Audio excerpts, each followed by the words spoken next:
ನನ್ನ ಹೆಸರು ಹೇಮಾವತಿ ಕೆಜಿ 8ನೇ ತರಗತಿ ಓದುತ್ತಿದ್ದೇನೆ. ನನಗೆ ಬಂದಿರುವ ವಿಷಯ ವರ್ಣಮಾಲೆಗಳ ಬಗ್ಗೆ ಚರ್ಚಿಸುವುದು. ನಾನು ನಿಮಗೆ ಒಂದು ಕ್ವಶನ್ ಕೇಳ್ತೀನಿ.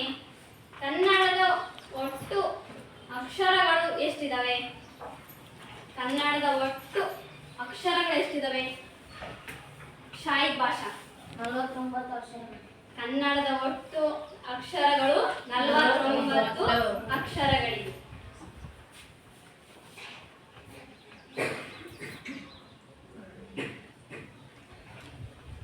ಎಂತ ಮಾಡಬೇಕು?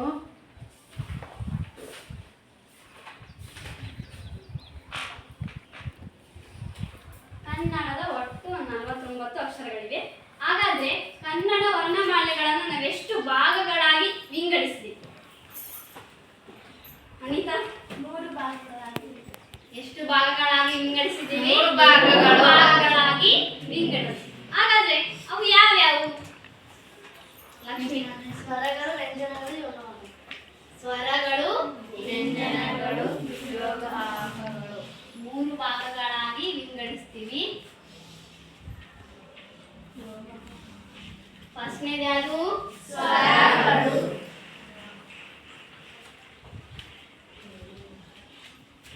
ಎರಡನೇದು ಯಾವುದು? ವ್ಯಂಜನಗಳು.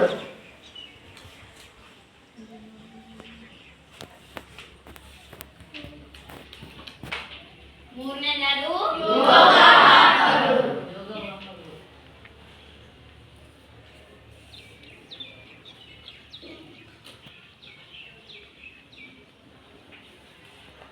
ಯೋಗವಾಹ.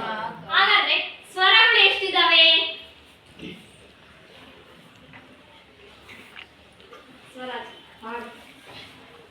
ಸ್ವರಗಳು ತಪ್ಪು. ಯಾರು ಹೇಳ್ತೀರಾ? ಸ್ವರಗಳು 13. ಹಾಗಾದ್ರೆ ಅವು ಯಾವ್ಯಾವು? ದಿವ್ಯಾ, ಅ, ಆ, ಇ, ಈ, ಉ, ಊ, ಎ, ಐ, ಓ, ಔ, ಬರಲ್ಲ. ಆ ಇಂದ ಅವುವರೆಗಿರುವಂತಹ ಅಕ್ಷರಗಳು ಸ್ವರಗಳು. ಹಾಗಾದ್ರೆ ವ್ಯಂಜನಗಳ ಅಕ್ಷರ ಎಷ್ಟಿದಾವೆ? ವ್ಯಂಜನ ಅಕ್ಷರಗಳು ಎಷ್ಟಿದಾವೆ? 4. ಮನು, 30 ವ್ಯಂಜನಗಳು ಎಷ್ಟಿದಾವೆ? 34. ಹಾಗಾದ್ರೆ ಯೋಗವಾಹಗಳು ಎಷ್ಟಿದಾವೆ? ಜಯಲಕ್ಷ್ಮಿ, ಯೋಗವಾಹ ಎಷ್ಟಿದಾವೆ? 2. ಹಾಗಾದ್ರೆ ನಾವು ಸ್ವರಗಳು 13 ಇದಾವೆ, ಅವು ಬಾಯಿಂದ ಅವುವರೆಗಿದಾವೆ ಅಂತ ಗೊತ್ತಾಯ್ತು. ಮತ್ತೆ ವ್ಯಂಜನಗಳು 34 ಇದಾವೆ, ಯೋಗವಾಹಗಳು 2 ಇದಾವೆ. ಹಾಗಾದ್ರೆ ಸ್ವರಗಳು ಅಂದ್ರೆ ಏನು? ಸ್ವರ ಏನಂತ ಕರಿತೀವಿ ನಾವು? ಸ್ವರಗಳು ಅಂದ್ರೆ ಏನು?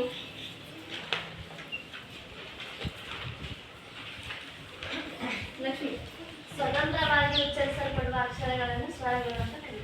ಸ್ವತಂತ್ರವಾಗಿ ಉಚ್ಚರಿಸಲ್ಪಡುವ ಅಕ್ಷರಗಳಿಗೆ ಸ್ವರಗಳು ಅಂತ ಕರಿತೀವಿ. ಹಾಗಾದ್ರೆ ನಾವು ಸ್ವರಗಳು ಸ್ವತಂತ್ರವಾಗಿ ಉಚ್ಚರಿಸಲ್ಪಡುವ ಅಕ್ಷರಗಳಿಗೆ ಸ್ವರಗಳು. ಹಾಗಾದ್ರೆ ನಾವು ಸ್ವರಗಳನ್ನ ಎಷ್ಟು ಭಾಗಗಳಾಗಿ ವಿಂಗಡಿಸಿದ್ದೀವಿ?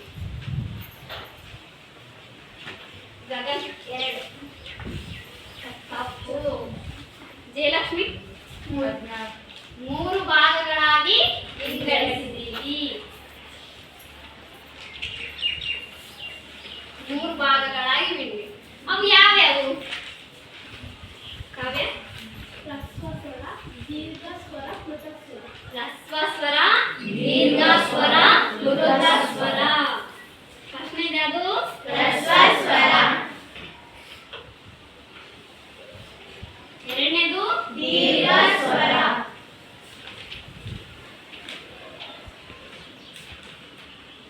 ಮೂರನೇದು ಯಾವುದು? ಪ್ಲುತ ಸ್ವರ.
ಉಚ್ಚರಿಸಲ್ಪಡುವ ಅಕ್ಷರಗಳನ್ನು ದೀರ್ಘ ಸ್ವರಗಳು. ಎರಡು ಮಾತ್ರ ಕಾಲದಲ್ಲಿ ಉಚ್ಚರಿಸಲ್ಪಡುವ ಅಕ್ಷರಗಳಿಗೆ ದೀರ್ಘ ಸ್ವರ ಅಂತೀವಿ. ಹಾಗಾದ್ರೆ ದೀರ್ಘ ಸ್ವರ ಯಾವ್ಯಾವು? ಎಷ್ಟಿದಾವೆ ರಮೇಶ್? ದೀರ್ಘ ಸ್ವರ ಎಷ್ಟಿದಾವೆ? 7. ಹಾಗಾದ್ರೆ ಅವು ಯಾವ್ಯಾವು ರಮೇಶ? ಆ ಇ ಉ ಎ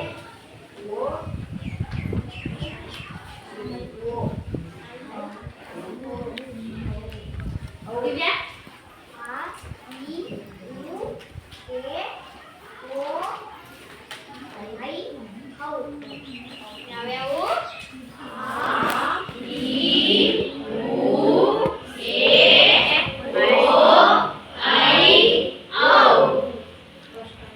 ತಪ್ಪಾಯ್ತಲ್ಲ. ಹೇಮಾವತಿ ಈ ಈ ಈ ಎ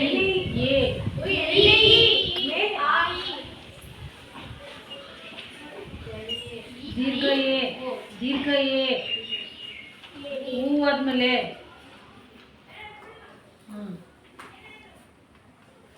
ಎರಡು ಇದಾವೆ. ದೀರ್ಘ ಸ್ವರ ಅಂದ್ರೆ ಎರಡು ಮಾತ್ರ ಕಾಲದಲ್ಲಿ ಉಚ್ಚರಿಸಲ್ಪಡುವ ಅಕ್ಷರಗಳಿಗೆ ದೀರ್ಘ ಸ್ವರ ಅಂತೀವಿ. ದೀರ್ಘ ಸ್ವರದಲ್ಲಿ ಆ ಇ ಉ ಎ ಓ ಐ ಓ ಅವು 7 ಇದಾವೆ. ಹಾಗಾದ್ರೆ ಪ್ಲುತ ಸ್ವರ ಅಂದ್ರೆ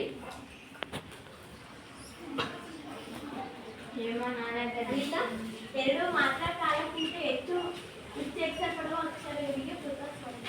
ಎರಡು ಅಥವಾ ಎರಡಕ್ಕಿಂತ ಹೆಚ್ಚು ಮಾತ್ರ ಕಾಲದಲ್ಲಿ ಉಚ್ಚರಿಸಲ್ಪಡುವ ಅಕ್ಷರಗಳಿಗೆ ಪ್ಲುತ ಸ್ವರ ಅಂತೀವಿ. ಹಾಗಾದ್ರೆ ಪ್ಲುತ ಸ್ವರ ಅಂದ್ರೆ ದೀರ್ಘ ಸ್ವರದ ಎಲ್ಲ ಅಕ್ಷರಗಳನ್ನ ಪ್ಲುತ ಸ್ವರಕ್ಕೆ ಸೇರಿಸಿದಾಗ ಅದು ಪ್ಲುತ ಸ್ವರ ಆಗುತ್ತೆ.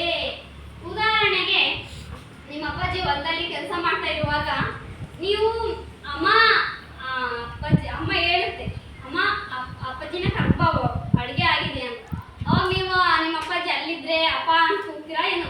ಅಪ್ಪ ಅಡುಗೆ ಮಾಡಿದ ಬಾ ಅಮ್ಮ ಅಂತ ಕರಿತೀವಿ. ಅವಾಗ ಏನಾಗುತ್ತೆ? ಅನ್ನೋದು ಎಳಿತೀವಿ ತಾನೆ. ಒಂದು ಮಾತ್ರೆ ಆಗ್ಬೋದು, ಇನ್ನು ಹೆಚ್ಚು ಮಾತ್ರೆ ಆಗ್ಬೋದು. ಇದನ್ನ ದೀರ್ಘ ಸ್ವರವನ್ನ ಪ್ಲುತ ಸ್ವರಕ್ಕೆ ದೀರ್ಘ ಸ್ವರವನ್ನ ಎಲ್ಲ ಪ್ಲುತ ಸ್ವರಕ್ಕೆ ಸೇರಿಸಿದಾಗ ಏನಾಗುತ್ತೆ? ಅದು ಪ್ಲುತ ಸ್ವರ ಆಗುತ್ತೆ. ಗೊತ್ತಾಯ್ತಾ? ಸ್ವರಗಳು ಎಷ್ಟಿದಾವ ಅಂತ ಗೊತ್ತಾಯ್ತು. 13 ಇದಾವೆ. ಅವು ಆ ಇಂದ ಅವರೆಗೆ ಇದಾವೆ ಅಂತ ಗೊತ್ತಾಯ್ತು. ಅದರಲ್ಲಿ ಯಾವ್ಯಾವ ಬರ್ತಾವ ಅಂತ ಗೊತ್ತಾಯ್ತು. ರಸ್ವ ಸ್ವರ ಅಂದ್ರೆ ಒಂದು ಮಾತ್ರ ಕಾಲದಲ್ಲಿ ಉಚ್ಚರಿಸಲ್ಪಡುವ ಅಕ್ಷರಗಳಿಗೆ ರಸ್ವ ಸ್ವರ ಅಂತೀವಿ. ಅವು ಎಷ್ಟಿದಾವ? ಆ ಇ ಉ ರು ಎ ಐ ಓ ಅಂತ ಗೊತ್ತಾಯ್ತು. 7 ಇದಾವೆ ಅಂತ ಗೊತ್ತಾಯ್ತು. ಹಾಗೆ ದೀರ್ಘ ಸ್ವರ ಅಂದ್ರೆ ಎರಡು ಮಾತ್ರ ಕಾಲದಲ್ಲಿ ಉಚ್ಚರಿಸಲ್ಪಡುವ ಅಕ್ಷರಗಳಿಗೆ ದೀರ್ಘ ಸ್ವರ ಅಂತೀವಿ ಅಂತ ಗೊತ್ತಾಯ್ತು. ಹಾಗೆ ಅವು 7 ಇದಾವೆ ಅಂತ ಕೂಡ ಗೊತ್ತಾಯ್ತು. ಪ್ಲುತ ಸ್ವರ ಅಂದ್ರೆ ಏನಂತ ಗೊತ್ತಾಯ್ತು. ದೀರ್ಘ ಸ್ವರವನ್ನ ಪ್ಲುತ ಸ್ವರಕ್ಕೆ ಸೇರಿಸಿದಾಗ ಪ್ಲುತ ಸ್ವರ ಆಗುತ್ತೆ ಅದು ಅಂತ ಗೊತ್ತಾಯ್ತು. ಹಾಗಾದ್ರೆ ವ್ಯಂಜನ ಅಂದ್ರೆ ಏನು?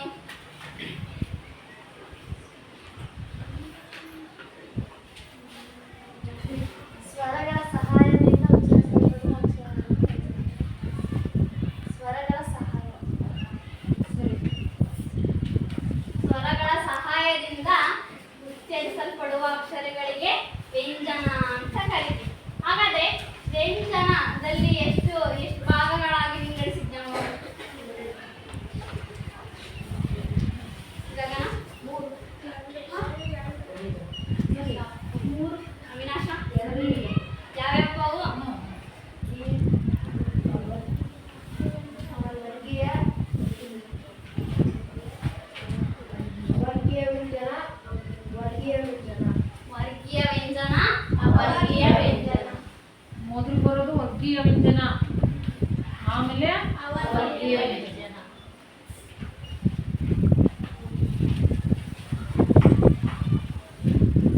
ವರ್ಗೀಯ ವ್ಯಂಜನ,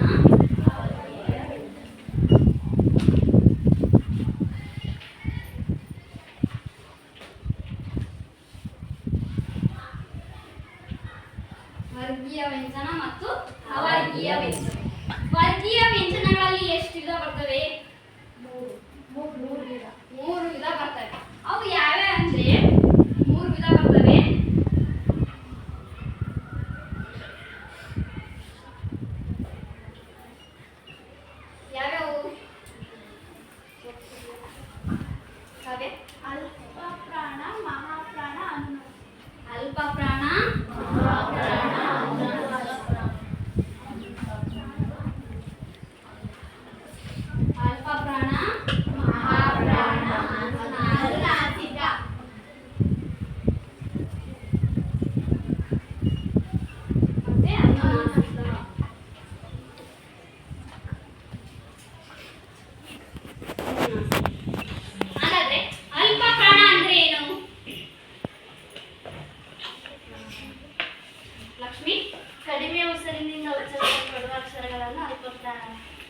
ಕಡಿಮೆ ಉಸಿರಿನಿಂದ ಉಚ್ಚರಿಸಲ್ಪಡುವ ಅಕ್ಷರಗಳಿಗೆ ಏನಂತ ಕರಿತೀವಿ ನಾವು? ಅಲ್ಪ ಪ್ರಾಣ. ಹಾಗಾದ್ರೆ ಅಲ್ಪ ಪ್ರಾಣ ಯಾವ್ಯಾವು?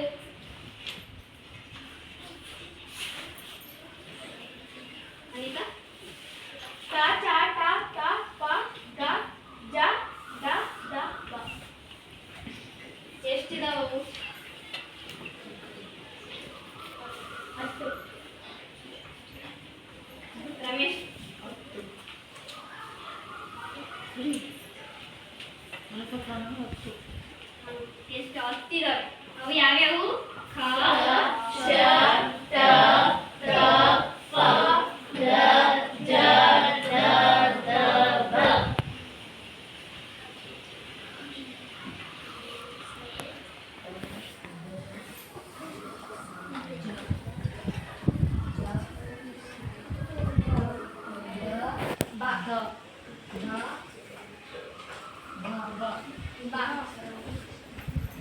ಎಷ್ಟಿದಾವೆ? 10 ಇದಾವೆ. ಹಾಗಾದ್ರೆ ಮಹಾಪ್ರಾಣ ಯಾವ್ಯಾವು? ಮಹಾಪ್ರಾಣ ಅಂದ್ರೆ ಮಹಾಪ್ರಾಣ ಅಂದ್ರೆ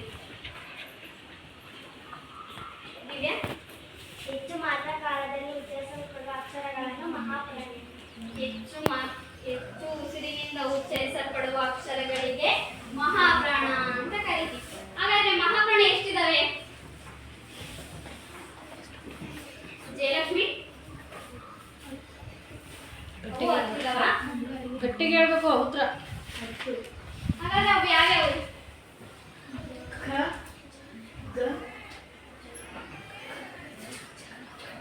ಕ ಗ ಕ ಛ ಕ ಹ ಹ. ಅದೇ ಅಲ್ಪ ಪ್ರಾಣಗಳನ್ನೇ ಮಹಾಪ್ರಾಣದಲ್ಲಿ ಹೇಳ್ಬೇಕಷ್ಟೇ. ಹಾ,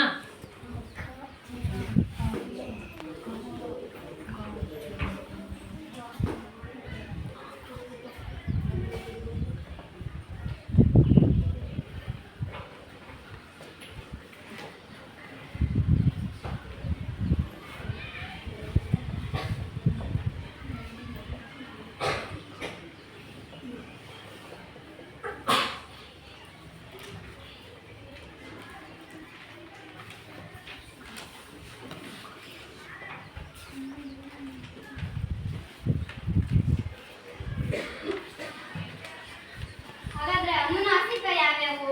ಅನುನಾಸಿಕ ಅಂದ್ರೆ ಏನು?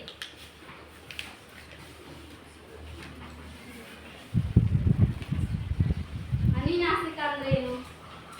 ಜಯಲಕ್ಷ್ಮಿ? ಮೂಗಿನ ಸಹಾಯದಿಂದ ಉಚ್ಚರಿಸಲ್ಪಡುವ ಅಕ್ಷರಗಳಿಗೆ ಅನುನಾಸಿಕ. ಮೂಗಿನಿಂದ ಉಚ್ಚರಿಸಲ್ಪಡುವ ಅಕ್ಷರಗಳಿಗೆ ಅನುನಾಸಿಕ ಅಂತ ಕರಿತೀವಿ. ಹಾಗಾದ್ರೆ ಅನುನಾಸಿಕ ಯಾವ್ಯಾವು? ಶಾಹಿದ್ ಭಾಷಾ? ನ್ಯಾ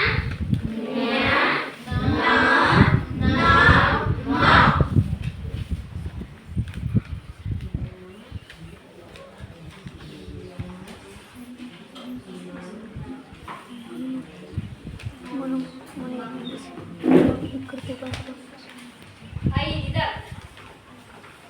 ಗೊತ್ತಾಯ್ತಾ? ವ್ಯಂಜನಗಳು 34 ಇದಾವೆ. ಅದರಲ್ಲಿ ನಾವು 2 ಭಾಗಗಳಾಗಿ ಮಾಡ್ತೀವಿ, ವರ್ಗೀಯ ವ್ಯಂಜನ ಮತ್ತು ಅವರ್ಗೀಯ ವ್ಯಂಜನ. ವರ್ಗೀಯ ವ್ಯಂಜನದಲ್ಲಿ ಅಲ್ಪಪ್ರಾಣ, ಮಹಾಪ್ರಾಣ, ಅನುನಾಸಿಕ. ಅವು ಯಾವ್ಯಾವಂದ್ರೆ ಹತ್ತಿರ್ತವೆ, ಕಚಟ ಅದಾವ, ಅವು ಇರ್ತವೆ. ಮತ್ತೆ ಮಹಾಪ್ರಾಣದಲ್ಲಿ ಹೆಚ್ಚು ಉಸಿರಿನಿಂದ ಉಚ್ಚರಿಸಲ್ಪಡುವ ಅಕ್ಷರಗಳಿಗೆ ಮಹಾಪ್ರಾಣ. ಅನುನಾಸಿಕ ಅಂದ್ರೆ ಮೂಗಿನ ಸಹಾಯದಿಂದ ಉಚ್ಚರಿಸಲ್ಪಡುವ ಅಕ್ಷರಗಳಿಗೆ ಅನುನಾಸಿಕ ಅಂತ ಕರೀತೀವಿ. ಹಾಗಾದ್ರೆ ವರ್ಗೀಯ ವ್ಯಂಜನ ಅಂದ್ರೇನು? ವರ್ಗೀಯ ವ್ಯಂಜನ ಅಂದ್ರೇನು? ಅವರ್ಗೀಯ ವ್ಯಂಜನ ಯಾವ್ಯಾವು?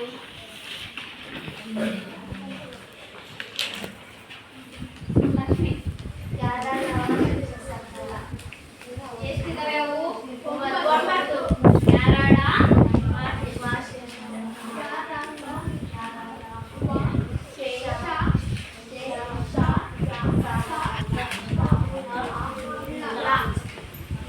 ಒಂಬತ್ತಿದಾವೆ ಅವರ್ಗೀಯ ವ್ಯಂಜನಗಳು. ಹಾಗಾದ್ರೆ ಯೋಗ ವಾಹಕಗಳಲ್ಲಿ ಎಷ್ಟಿದ್ದ? 2. ಯೋಗ ವಾಹಕಗಳಲ್ಲಿ ಎಷ್ಟಿದ್ದ?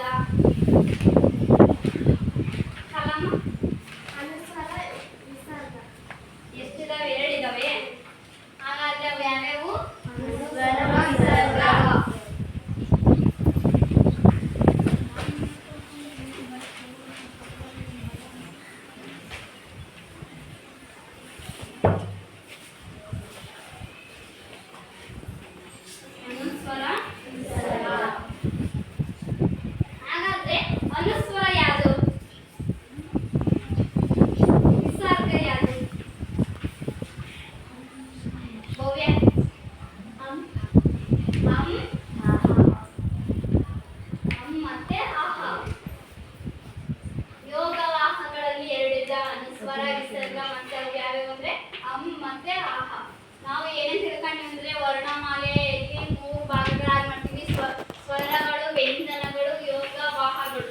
ಸ್ವರಗಳಲ್ಲಿ ಹ್ರಸ್ವ ಸ್ವರ, ದೀರ್ಘ ಸ್ವರ, ಪೂರ್ಣ ಸ್ವರ. ಅವು ಹ್ರಸ್ವ ಸ್ವರದಲ್ಲಿ ಒಂದು ಮಾತ್ರಾ ಕಾಲದಲ್ಲಿ ಉಚ್ಚರಿಸಲ್ಪಡುವ ಅಕ್ಷರಗಳಿಗೆ ಹ್ರಸ್ವ ಸ್ವರ ಅಂತೀವಿ. ದೀರ್ಘ ಸ್ವರ ಅಂದ್ರೆ 2 ಮಾತ್ರಾ ಕಾಲದಲ್ಲಿ ಉಚ್ಚರಿಸಲ್ಪಡುವ ಅಕ್ಷರಗಳಿಗೆ ದೀರ್ಘ ಸ್ವರ. ಪ್ಲುತ ಸ್ವರ ಅಂದ್ರೆ 2 ಮತ್ತು 2ಕ್ಕಿಂತ ಹೆಚ್ಚು ಮಾತ್ರಾ ಕಾಲದಲ್ಲಿ ಉಚ್ಚರಿಸಲ್ಪಡುವ ಅಕ್ಷರಗಳಿಗೆ ಏನಂತೀವಿ? ಪ್ಲುತ ಸ್ವರ ಅಂತೀವಿ. ಮತ್ತೆ ವ್ಯಂಜನಗಳಲ್ಲಿ 2 ವಿಧ ಮಾಡ್ತೀವಿ: ವರ್ಗೀಯ ವ್ಯಂಜನಗಳು ಮತ್ತು ಅವರ್ಗೀಯ ವ್ಯಂಜನಗಳು. ವರ್ಗೀಯ ವ್ಯಂಜನಗಳಲ್ಲಿ ಅಲ್ಪಪ್ರಾಣ, ಮಹಾಪ್ರಾಣ, ಅನುನಾಸಿಕ ಬರುತ್ತೆ.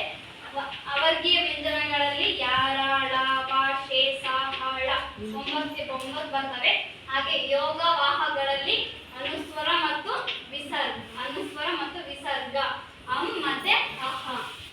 ಒಟ್ಟು ಅಕ್ಷರಗಳು ಮೇಲ್ಬರಿ ಕೂಡಿಸಿ 13, 34, 2 ಎಷ್ಟದು ಒಟ್ಟು ಕನ್ನಡ ವರ್ಣಮಾಲೆಯಲ್ಲಿ